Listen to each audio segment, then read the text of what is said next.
You ask Tiger to solve.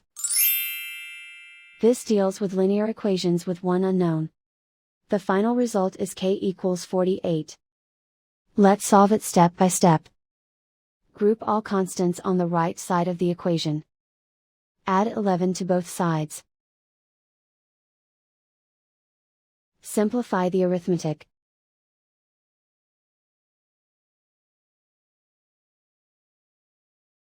Isolate the L. Multiply both sides by 3. Group like terms. Multiply the coefficients. Simplify the fraction.